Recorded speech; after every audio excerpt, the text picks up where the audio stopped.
Alright, tools and supplies we're going to need, of course, are injectors. We're going to need a heat gun for the heat shrink tubing. We have soldering flux, solder, electrical tape, and then 10mm on a stick, 10mm wrench, screwdriver, which is going to help us depressurize the fuel rail and also pull the clips off the injectors, scissors to cut the heat shrink tubing, 1/8 heat shrink tubing, and then a solder station, and finally 6 IXRs. First step is to depressurize the fuel rail.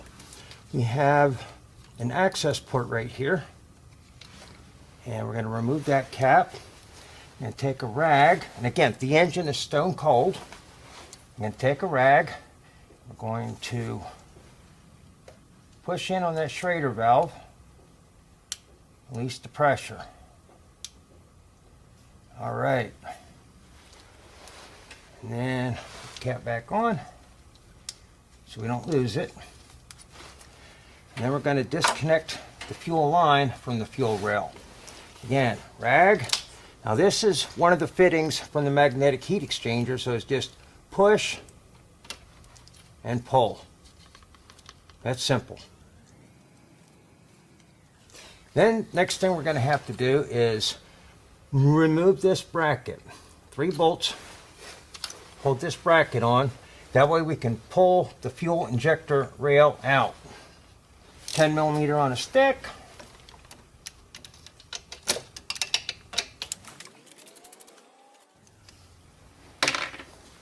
Now this can be lifted up and out of our way.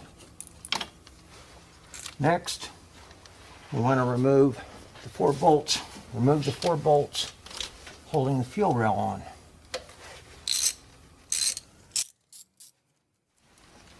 Now with the bolts out of the way, the injector rail should just slide right back and out. And there we go. Now we can get access to our individual injectors. To remove the injectors, there's a little clip on here. You just this way. Pull that clip off and then work the injector out. Been a while since these came out. And then see there's no O-ring on here? There should be. It's probably still in here. Let's make sure we get that out as well.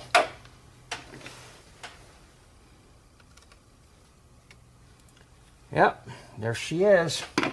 You don't want to miss that. Now before we install the new injector, I'm going to spray a little lubricant on there. We don't want to tear the O-rings putting them back in. And then pop our clip back on.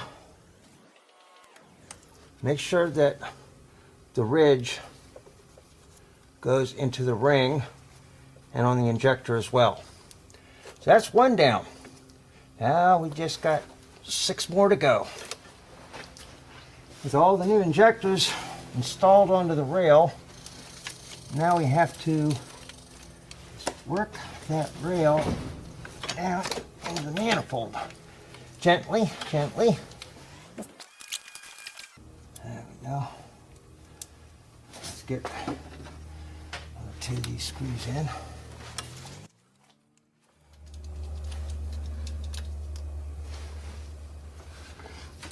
We'll put the ratchet on there, snug them down.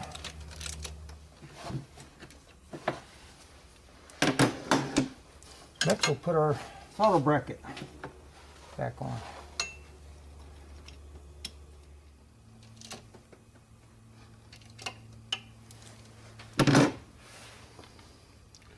And just for safety's sake, I'm going to go ahead, hook the fuel line back up so it doesn't kind of roil on out. Next we'll have to deal with our injector wires. All right, so we're going to replace the connectors. forgot to mention it in the tool section, but we have side cutters, we have wire strippers, and then of course solder, tape, heat shrink tubing, cut the length, and then our flux. That helps the solder to do its job better. First thing we want to do is we want to pull the tape back so that we can get better access to what we're doing. Now this vehicle is the one that was used for the IXR installation guide. Of course, what I installed was early prototypes. So they have the black jacket instead of the green jacket that you're going to be using when you install them. So I'm going to sit him off to the side here so I don't lose it. Now, we have our new injector wires and our old ones. So we want to see about how far it's going to come back and then give it a little extra. So I'm going to cut it right about where that insulation ends there. And we'll set this off to the side and take our wire strippers, peel back a little bit of that insulation.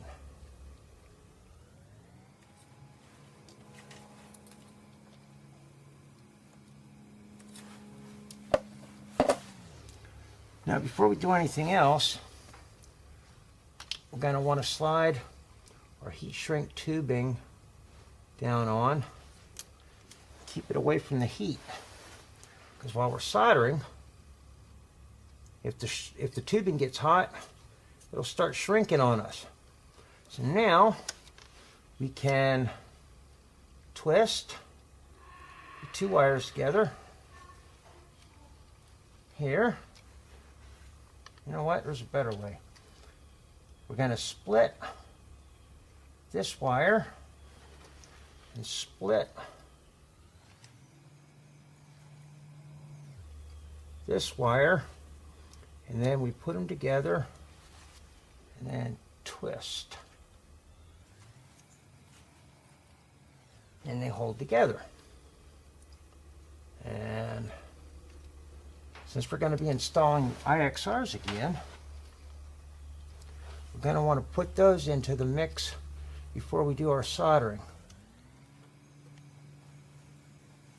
So we get plenty of lead. I'm just going to go ahead and strip a little bit more of it back to make it a bit shorter.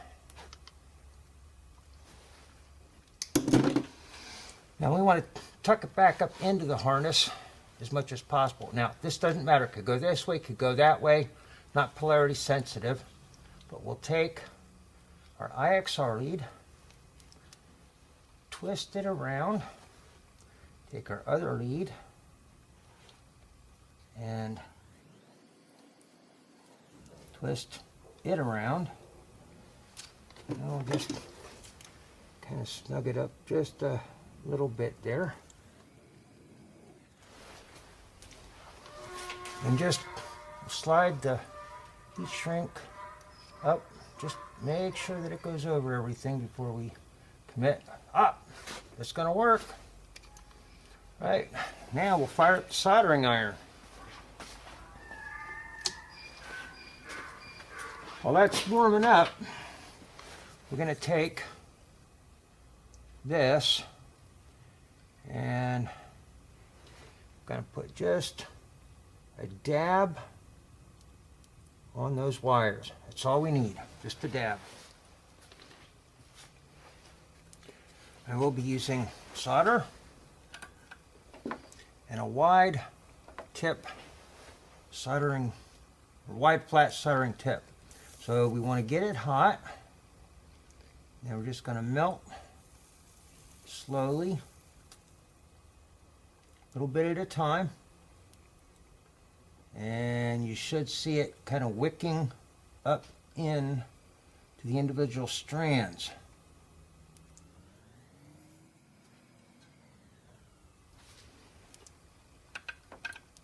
Let me just give it a moment to cool. we can put our heat shrink tubing up on there. All right, now we want to slide the heat shrink tubing up as far as we can on both of these. Now with our heat gun, we'll shrink it.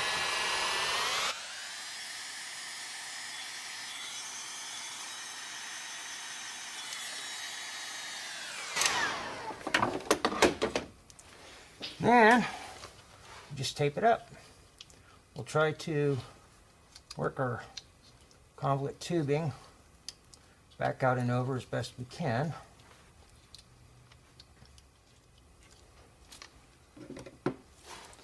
And just tape it up. Might help to unplug it so I can get access a little easier. And check out if you pull it back just a hair. Watch this. Then we'll cut it.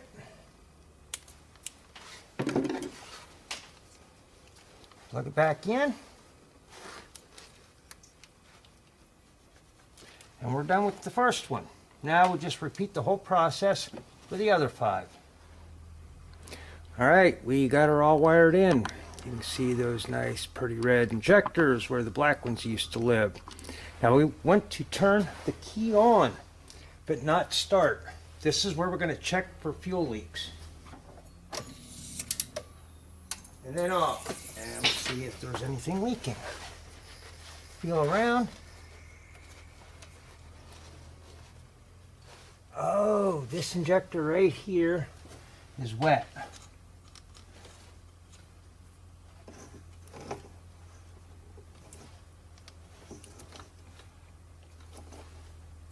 So this injector right here is leaking. Good thing we checked it before we fired it up, huh? You can see I kind of boogered up that O-ring a little bit there. Good thing I have spares. All right, well, it's not the same color. At least it's a brandy new one. Take 2. All right, let's try again now. We got that O-ring replaced. Again, just cycle the key on, cycle the key off. Make sure you hear the fuel pump running, because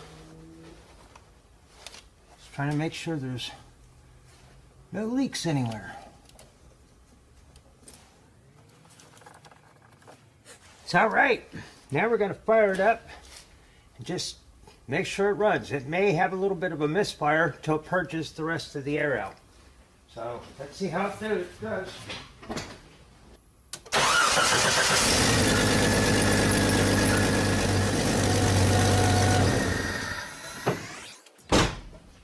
I'm going to call that a success. Now let's go do an emissions test.